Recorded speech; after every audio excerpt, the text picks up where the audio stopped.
یہ جو ابھی تو وضاحت آ گئی ہے کہ یہ اس طرح کا بڑا آپریشن کوئی نہیں ہوگا، انٹیلیجنس بیسڈ جو آپریشنز آلریڈی ہو رہے ہیں اس میں تیزی لانے کے لیے۔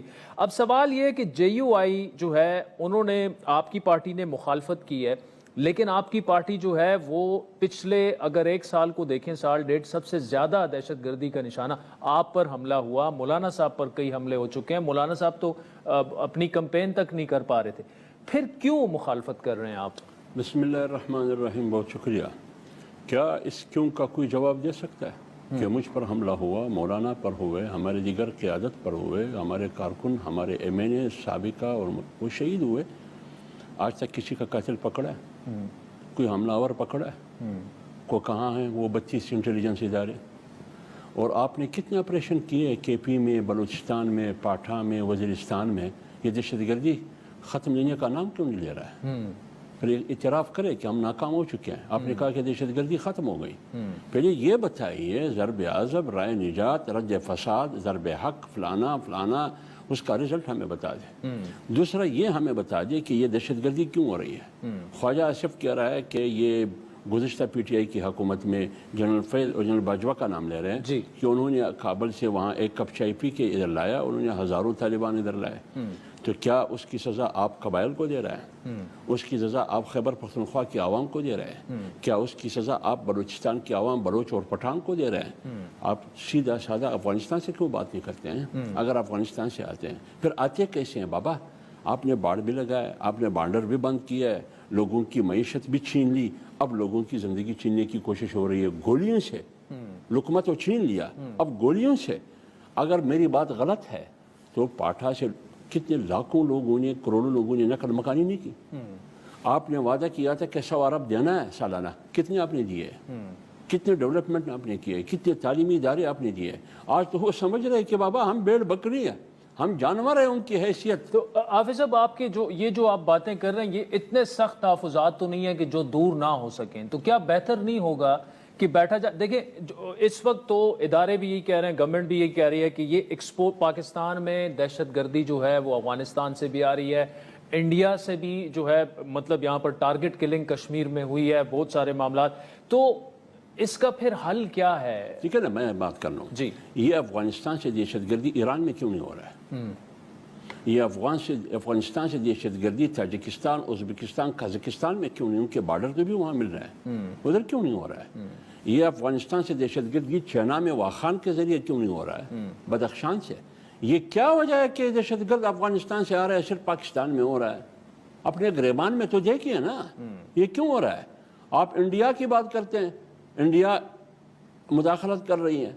پہلے تو انڈیا افغانستان میں ان کی 16 قونصل خانے تھے، بارڈر بند نہیں تھا، لوگوں پر معیشت بند نہیں تھی۔ آج انگور آنڈا بھی بند ہے، غلام خان بھی بند ہے، ترخم بھی بند ہے، چمن بھی بند ہے، لوگوں پر آپ نے معیشت کا دروازہ بند کیا ہے، لیکن وہاں ایک قونصل خانہ بھی انڈیا کا نہیں، اس وقت بند نہیں تھا، اس وقت بھی اسمگلنگ ہو رہی تھی، آج بھی اسمگلنگ ہو رہا ہے۔ اس کی سزا آپ پبلک کو دے رہے ہیں، آپ عوام کو دے رہے ہیں۔ چلے انڈیا کر رہا ہے تو کلبشن آپ کی کسٹڈی میں ہے، مار دینا اس کو۔ اچھا ایک بات اور کرو نا، ایک بات جی، آپ انڈیا کی بات کر رہے ہیں تو آپ نے ابھینندن کو ایک کپ چائے پلا کے کیوں واپس کر دیا؟ اچھا مجھے اب یہ بتائیں کہ جب آپ بار بار یہ بات کر رہے ہیں کہ کے پی اور بلوچستان کے عوام کو کیوں سزا ملے، جب وہ یہ کہہ رہے ہیں کہ یہ اس قسم کا آپریشن لارج سکیل پہ نہیں ہوگا، دیکھیں آلریڈی پریزنس تو موجود ہے، فوج کی بھی ہے، پولیس کی بھی ہے، بلوچستان میں بھی ہے اور کے پی میں بھی ہے۔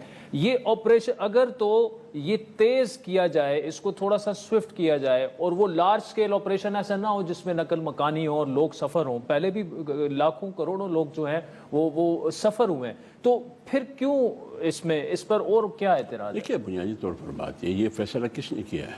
ایپیکس کمیٹی نے۔ جی، ایپیکس کمیٹی کی کیا اختیار ہے؟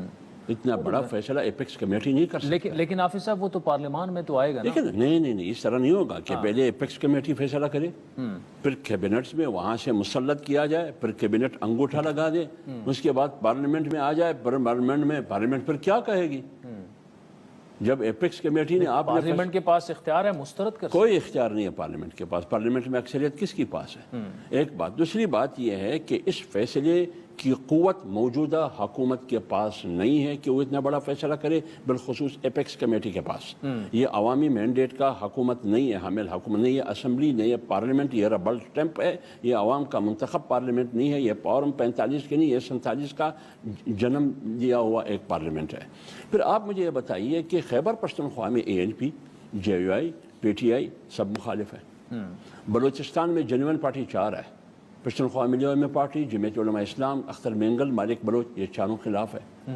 آپ نے کس سے مشورہ کیا؟ اگر آپ 2 چیف منسٹر کی بات کرتے ہیں خیبر پختونخوا کی، وہ تو کہہ رہے ہیں کہ کوئی فیصلہ نہیں ہوا ہے، گنڈاپور کہہ رہا ہے، اور بلوچستان کے وزیر اعلیٰ کو تو بلوچستان کے عوام منتخب وزیر اعلیٰ مانتے ہی نہیں ہے۔ اچھا، اب جو PTI کے CM KP نے جو آل پارٹیز کانفرنس وہ بلا رہے ہیں، اس میں JUI جائے گی؟ دیکھیے، اس سے پہلے جمعیت علماء اسلام میں آپ کے علم میں لانا چاہتا ہوں، جو میرے علم ہے کل تک جمعیت علماء اسلام نے 27 جون کو، کل نہ پرسوں، ایک قبائلی جرگہ بھی مدعو کیا ہے پشاور میں، جس میں مولانا صاحب ان کو خطاب کریں گے۔ ایک تو کل ہو رہا ہے PTI کا جو ہے، وہ تو مجھے پتہ نہیں، میں JUI کی بات کر رہا ہوں۔ JUI نے 1 ہفتہ 10 دن پہلے ان کو بلایا ہے قبائلی جرگہ، وہ بات کریں گے قبائلی جرگے سے۔ تو لہٰذا بات یہ ہے کہ اگر PTI ہمیں دعوت دیتے ہیں، وہ ہمارے پروونشل جو پارٹی ہے جمعیت علماء اسلام، وہاں مولانا عطاء الرحمن صاحب جمعیت علماء اسلام کے امیر ہے، وہ صوبائی قیادت ہے، ان سے رابطہ کریں گے، وہ ان کا فیصلہ ہے، وہ جاتے ہیں نہیں جاتے ہیں مجھے نہیں پتہ۔ اچھا، تو یہ جو مولانا صاحب نے قبائلی جرگہ بلایا، کیا وہ اسی بارے میں ہے؟ دیکھیں نا، وہ اسی قبائل کے مسائل کے بارے میں، یہ بات تو بعد میں آئی نا، جرگہ تو ہم نے پہلے بلایا، لیکن اس پر تو بات ہوگی۔ بالکل بات ہوگی، اس پر بات ہوگی۔ مولانا کا موقف واضح ہے، انہوں نے کہا کہ یہ عزم استحکام نہیں ہے، اس کا نتیجہ عدم استحکام ہوگا۔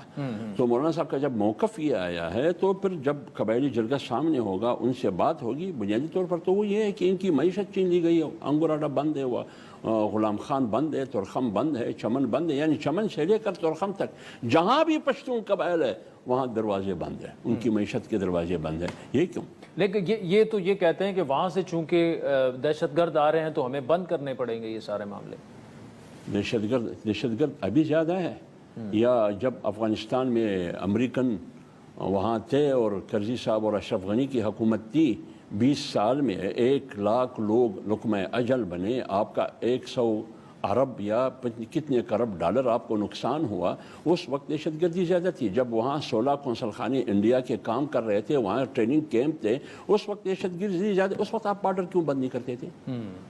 آپ یہ گیٹ وے چمن کا، تورخم کا اور غلام خان اور انگور آڈا کا وغیرہ وغیرہ کا کیوں بند نہیں کرتے تھے؟ آج 16 قونصل خانے بھی افغانستان میں نہیں ہیں۔ آج آپ کہتے ہیں کہ طالبان ہمارا دوست ہے، آج آپ نے باڑ بھی لگایا، وہاں فورسز بھی ہے، یہ سب کچھ ہے، پھر دہشت گرد کیوں آتے ہیں؟ یہ تو سوال آپ سے ہونا پڑتا ہے۔ حافظ حمداللہ صاحب، تھینک یو سو مچ۔